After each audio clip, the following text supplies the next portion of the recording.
Halo Takers, ketemu lagi sama kita di channel Utaati Otak. Nah Otakers, pada kesempatan kali ini kita akan membahas tentang uji makanan untuk amilum, glukosa, protein, dan juga lemak. Sebelum kita melakukan simulasi uji makanan, teman-teman harus tahu dulu ya, kalau tubuh kita ini memerlukan zat makanan seperti amilum, glukosa, protein, dan juga lemak untuk dapat melakukan aktivitas sehari-hari. Zat makanan tersebut bisa kita peroleh dari makanan yang kita konsumsi sehari-hari. Bahan makanan yang dikonsumsi sehari-hari pada umumnya mengandung karbohidrat, protein, lemak, dan juga gula. Nah, beberapa uji makanan ini digunakan untuk menguji zat apa saja sih yang terkandung pada sebuah bahan makanan. Untuk lebih jelasnya, mari kita melakukan beberapa simulasi uji makanan untuk mengetahui kandungan amilum, glukosa, protein, dan juga lemak. Oke, yang pertama, kita harus menyiapkan alat dan bahannya terlebih dahulu ya. Ini dia alat dan bahan yang wajib teman-teman siapkan. Nah, setelah itu, mari kita lakukan simulasi uji bahan makanan yang sudah kita siapkan. Yang pertama, kita akan melakukan uji amilum. Larutan yang dibutuhkan untuk melakukan uji amilum atau karbohidrat adalah lugol atau kalium iodida. Lugol sendiri digunakan untuk menguji apakah suatu makanan mengandung karbohidrat atau tidak. Untuk mengetahui makanan tersebut mengandung karbohidrat atau tidak, ketika makanan yang kita tetesi dengan lugol dan berubah menjadi menghitam atau biru kehitaman, maka makanan tersebut mengandung karbohidrat. Dalam hal ini, yang harus diperhatikan adalah semakin hitam berarti makanan tersebut banyak mengandung karbohidratnya. Oke, langsung saja yuk kita siapkan bahan makanan yang akan diuji untuk uji amilum ini. Yang pertama, kita menyiapkan roti, kemudian tempe, lalu putih telur, pisang, dan juga kemiri. Nah, dari kelima bahan makanan ini, masing-masing bahan makanan akan ditetesi dengan 5 tetes lugol atau kalium iodida. Setelah itu, mari kita simak perubahannya ya. Yang pertama, pada roti yang ditetesi dengan lugol mengalami reaksi dan menghasilkan warna biru kehitaman. Maka dari itu, roti bisa dikatakan mengandung amilum. Bahan makanan yang kedua adalah tempe. Ketika ditetesi dengan reagen lugol, terdapat reaksi dan menghasilkan warna putih kecoklatan. Nah, dari indikator warna ini membuktikan bahwa tempe tidak mengandung amilum. Yang ketiga, pada putih telur, menghasilkan warna orange kecoklatan. Maka, hal ini menunjukkan putih telur tidak memiliki amilum atau karbohidrat. Bahan yang keempat adalah pisang. Pisang ditetesi dengan reagen lugol menghasilkan warna coklat kehitaman, sehingga hal itu menunjukkan bahwa pisang memiliki amilum walaupun hanya sebagian saja. Nah, bahan makanan yang terakhir adalah kemiri. Setelah kemiri ditetesi dengan reagen lugol menghasilkan warna coklat kehitaman, maka kemiri dapat dikatakan memiliki kandungan amilum walaupun dalam jumlah yang sedikit. Uji makanan yang kedua kita adalah menguji protein. Nah, pada uji protein ini larutan yang dibutuhkan adalah bioret. Apabila bahan makanan itu mengandung protein, maka setelah bereaksi dengan bioret akan menghasilkan warna ungu atau warna lembayung. Bahan makanan yang kita gunakan sama seperti dengan uji amilum. Namun, kelima bahan tersebut terlebih dahulu kita gerus, kemudian kita masukkan ke dalam tabung reaksi. Nah, setelah dimasukkan ke dalam tabung reaksi, kemudian masing-masingnya diteteskan dengan larutan bioret. Bagaimana perubahan yang terjadi? Mari kita simak. Untuk roti, tidak mengandung protein, karena setelah ditetesi dengan reagen bioret, warna ungu hanya sedikit di atas dan sisanya hanya warna putih. Selanjutnya adalah tempe. Ketika ditetesi dengan reagen bioret, hanya sebagian mengandung protein karena warna bioret menjadi setengah ungu. Bahan makanan yang ketiga adalah putih telur.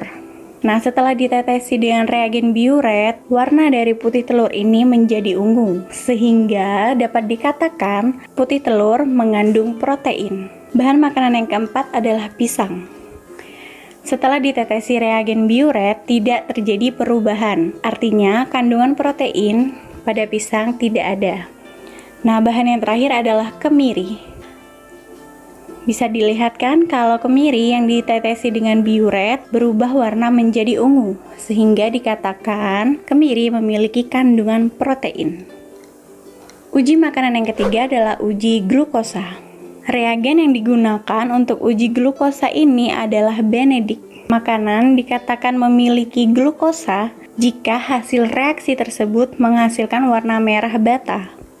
Nah, setelah 5 bahan makanan disiapkan, pertama kita gerus terlebih dahulu ya, kemudian dimasukkan ke dalam tabung reaksi. Setelah siap, kemudian masing-masingnya ditetesi dengan 5 tetes Benedict, kemudian dipanaskan.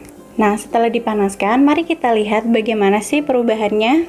Oke, bahan makanan yang pertama adalah roti. Setelah ditetesi Benedict dan dipanaskan, mengalami perubahan warna menjadi orange. Hal ini menunjukkan bahwa roti mengandung glukosa. Kemudian tempe. Saat kita tetesi dengan larutan Benedict dan kita panaskan, terjadi perubahan warna yaitu agak orange. Dan warna ini menunjukkan bahwa tempe mengandung sedikit glukosa. Bahan makanan yang ketiga adalah putih telur. Ketika ditetesi Benedict kemudian dipanaskan, ternyata menghasilkan warna kuning kecoklatan. Hal ini menunjukkan bahwa putih telur mengandung sedikit glukosa. Nah, untuk bahan yang keempat adalah pisang. Setelah diberi larutan Benedict kemudian dipanaskan, terdapat perubahan warna menjadi coklat kehitaman. Maka dari indikator perubahan warna ini dikatakan pisang tidak memiliki kandungan glukosa. Kemudian, uji bahan makanan yang terakhir adalah kemiri. Nah, kemiri ini berubah menjadi coklat gelap setelah ditetesi dan dipanaskan. Hal ini menunjukkan kemiri tidak memiliki kandungan glukosa. Uji yang terakhir adalah uji lemak. Nah, pada uji lemak ini kita hanya membutuhkan kertas buram dan juga bahan makanan. Nah, pada uji lemak ini kita menambahkan satu bahan makanan yaitu adalah margarin atau mentega. Kenapa sih untuk uji lemak ini kita menggunakan kertas buram? Hal ini disebabkan karena kertas buram mudah menyerap air atau minyak, sehingga cocok untuk pengujian ini. Jika terdapat noda transparan, maka bahan tersebut mengandung minyak. Semua bahan makanan yang sudah kita siapkan dioleskan secara terpisah di atas kertas buram yang telah kita sediakan. Nah, kertas buram yang sudah dioleskan oleh beberapa bahan makanan, kemudian didiamkan sampai kering.